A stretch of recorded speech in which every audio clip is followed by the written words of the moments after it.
All right, people do have a misconception about focus and focusing in on a light source is the big thing. And we can even look at this in a way that sometimes people don't realize it, but um, the sun actually, how do you focus on a sun that's 93 million miles away? All right, and they say, oh, it's a big ball, right? It's a big ball of light, but is it really? Especially when it gets on the horizon. Um, right here, I take this light, and this is just a light off in the horizon. And when I take it out of focus, what happens to it? It got bigger, right? It gets bigger, and by it getting bigger, it gets bigger all the way around and 360 degrees around it.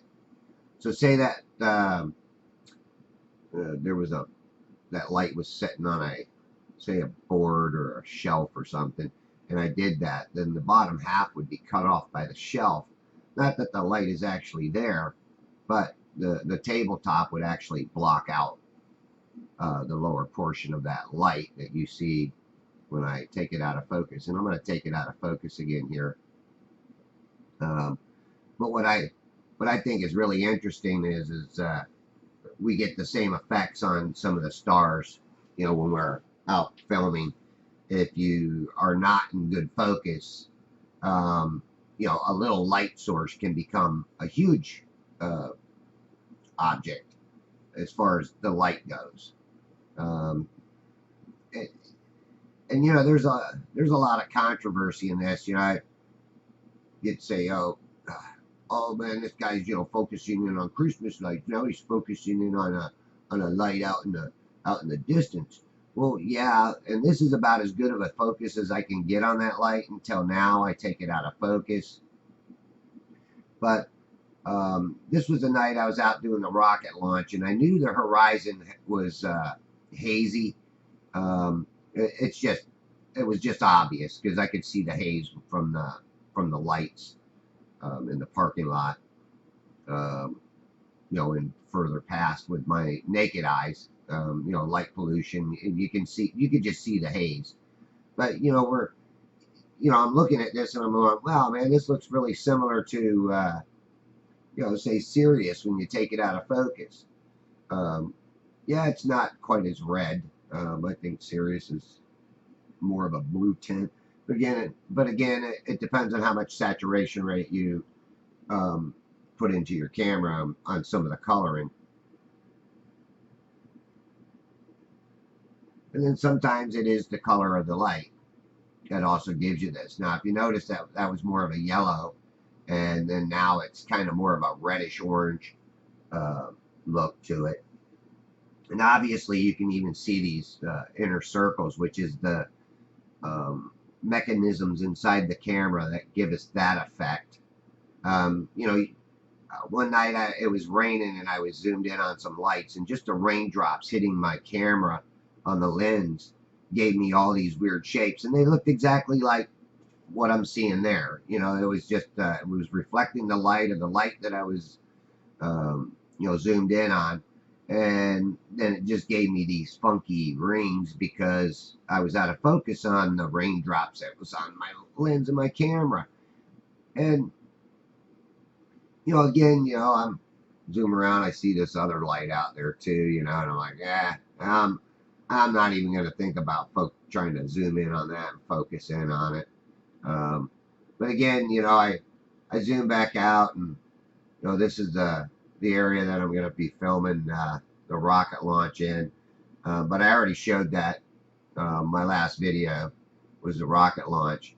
But again, I'm going to show you another little clip here. I was out a couple days ago, and I caught this boat coming in, and he had his lights on in his boat, a little pontoon boat out there, and I decided to take it out of focus. Now he's got a crystal ball in front of him, a fiery crystal ball. Again, these are like the same patterns that we get with the stars. If you don't put it in focus, that is the patterns you get. You see, I put it in focus. Then there's this other boat over here with these lights in front of it. Green light and a red light and probably a white light, but the white light's looking kind of red. uh, but again, you know, out of focus, you get these eccentric rings going in, and I'm going to not only take it out of focus one way, I'm going to take it out of focus the other way too, and give you another appearance, or you know how they appear that way. I mean, I'm sorry, people, but you know, when I see these videos with stars on them and they're out of focus, and they say, "Well, this is what the star really looks like," and NASA's lying to us. Well, again, I know NASA is a bunch of liars, and I don't support them one bit. But I also don't support out of focus stuff, especially when I got a camera and I can go out there and test these lights myself and get the same patterns out of a distant light out on the horizon. This boat's only about a mile from me, so he's not that far away. You know, considering I'm using the P1000. Or actually, I think on this I was using the no, on this I was using the B700 because I had my P1000 set up doing time lapses. Actually, I was going back and forth with the cameras. I even had my infrared camera out there. Haven't really went through the video, but I enjoyed myself last night. Snuck out there, Bayport, and you know, found out, you know, well, there's a bunch of people out there. You know, and we all pretty much stayed our distance. Not that I'm worried about coronavirus, but you know, hey, it's better to be safe than sorry. So, you know, I would say I would recommend you wash your hands. I mean, anyhow, it's a good cleanliness thing to do, right? Wash your hands, especially before you eat. All right, well, again, thanks for watching, and I hope you understand that this is not a video to piss people off. It's just a video to show truth.